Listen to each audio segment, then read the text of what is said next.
Hello humans and welcome to this video, and today I want to talk about tournaments. Yes, the pressed old Blitz man has an opinion again. So what we're going to start off is obviously with the professional tournaments you can win a tank, which is amazing, you know. However, we're going to talk about that later, why that is. So you have a choice between the Centurion Mark 5-1, the Action X, and the Progetto. I personally would pick the Centurion because it's the best blend of averageness, I guess, and you know, you're probably going to do somewhat decent with it. The Progetto is something only for better players, I'd say, because the penetration is horrible, the armor is horrible, so you have to know how to position yourself to make it work properly, and the Action X is kind of a bit boring in my eyes, but if you're not such a great player, you might want to pick the Action X over the Centurion, but overall, I think the Centurion Mark 5-1 is the best pick out of those three. I'll put the link stuff in the description. I don't know how it works. I'll just paste the Blitz post stuff because I don't have a clue. But yeah. So now let's get into the tournament themselves, and we have already talked about one positive, so let's talk about another. And hey, there's prize money, which is nice, because now the teams that spent the year or months grinding, winning games, dedicating their free time to the game, they have a chance to win a bit of money. I think the winning team gets 25,000 or something per server, which is pretty cool actually. You have 200k, which is quite a decent prize pool for a mobile game, I guess. But still, one tournament a year with that kind of prize pool, it doesn't make you an esport, Blitz. I'm sorry, but that's not an esport. Especially if you're not actually an esport, because there's no professionals here. Now, obviously, the players, gotta respect them for their dedication and their grind to get good and to win games and to get to the Blitz Cup in the first place. But then again, they're not being paid for it. You know, there's no organization behind them. There's no tournament organizer running the tournament. There is no casters hired professionally. There's no production team professionally hired, essentially, in that way. As if you hire ESL or PGL, so, or I don't know, something like that. Like, I mean, look at Wargaming League. Look at Wargaming League in Royal Tanks PC. They had organizations. They had massive organizations, like Na'Vi, like Hellraisers, like Virtus Pro.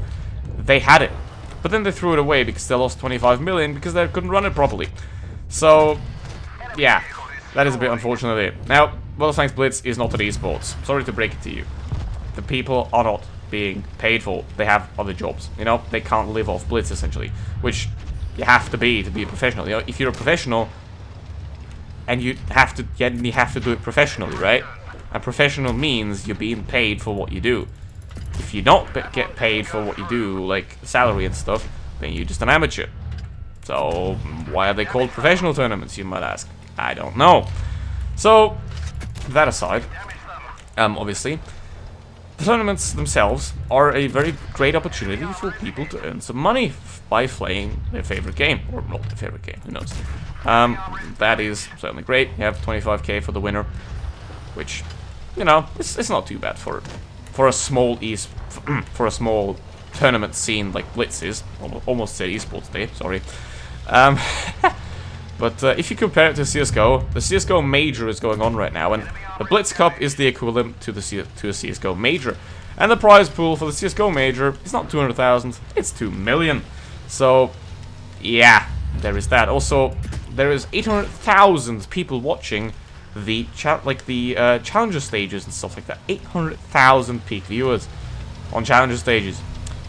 So how much are there in Blitz? Maybe 10,000 if it goes well. Yeah, yeah. And then what you also have is you have the tank rewards. You know, no one would watch those tournaments without the tanks, pretty much, because, I mean, not no one, but very few people. If you look at the qualifying matches and stuff like that, there's maybe 30-40 people watching them. Done by YouTubers, obviously, not by Wargaming themselves, which is another pretty questionable thing, because here's the thing. If you support YouTubers by giving them these matches, yes. However, if you put these matches on their own channels, then people have to subscribe to a lot of different channels and have to go to a lot of different places to watch the matches, and they're not going to do that because people are inherently lazy. So what they should do instead is let those YouTubers cast the games on the main Blitz channel, because that would allow them to maybe gain some audience for their own channel, and will also allow people to watch the games a lot better because they wouldn't have to go to 250 individual channels. So yeah, obviously, like, it doesn't really promote the YouTubers themselves, because after the tournaments are over, those YouTubers' viewers go back to not much most of the time. So I would think that it would be a lot better to make like an either post it on the official WoT Blitz channel, or make a dedicated tournament channel as well. That could work as well, because that way you just get a way bigger audience. Because if you have it all bunched up in one channel, in one place, people are gonna see it a lot better and gonna have a more clue. Because if you have 25 different YouTubers, you have to follow each and every one's schedule to be on point. If you have one channel, then you simply have to follow that one, which is a lot more convenient, right? So yeah, do that first of all. I mean, Wargaming did it on the Wargaming League, so they have experience. They have experience with this. They should know how to do it. Well, they shouldn't lose 25 million again, but they should have a bit more experience with stuff like this, sure, because they've done it before. They ran an actual esports. I mean, they failed miserably, but they tried. So it wouldn't hurt them to try again, but obviously Blitz is quite a small game, so I don't think like organizations like Na'Vi would ever buy into it. Because of the Wargaming League failure, they're like, yeah, but that failed, so why would that not fail? So, I don't know. I think Wargaming kind of screwed that up. Then, we want to talk about the tournaments themselves and the organization of them. Obviously, you have a lot of people watching the Blitz Cup and stuff like that, but they're not watching because they care about the tournaments. They're watching because they want the giveaway tanks, which for them is great, but I think it's kind of a disappointing. You know, if you train that hard, if you put so much time and dedication into something, and then you're being shown on the grand stage and all that kind of stuff, and you get there and you achieve it, and then people don't even watch the stream, they just have it on the side and go for the tanks, which is, I don't know, a bit disappointing. But hey, it's great for the people, not so great for the players, I guess. That's what I personally do. You know, if I'd personally be in a tournament like that, I wouldn't really feel nice, because, you know, no one actually gives a shit most of the time about tournaments. Which is sad, to be honest, you know, because those people, they put on a lot of time and effort, and they deserve the view time, certainly.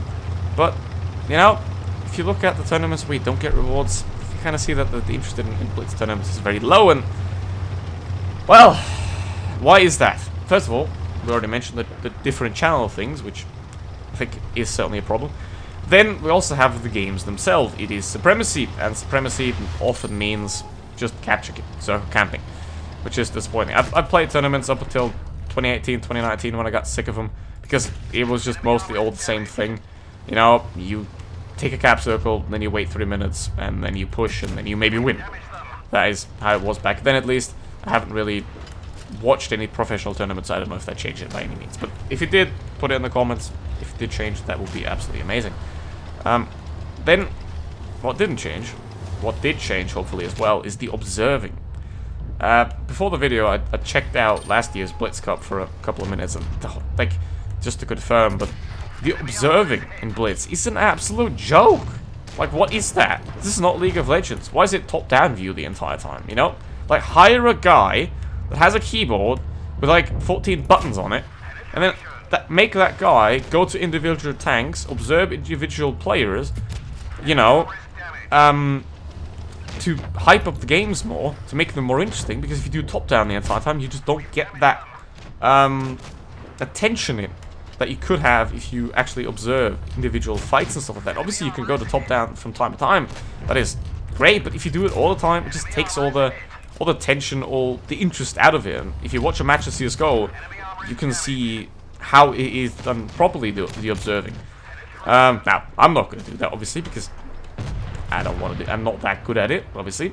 But if they hire someone that is really good at observing, that would be amazing, you know, because then the games would be a lot more interesting to watch, and it will also be a lot better for the players.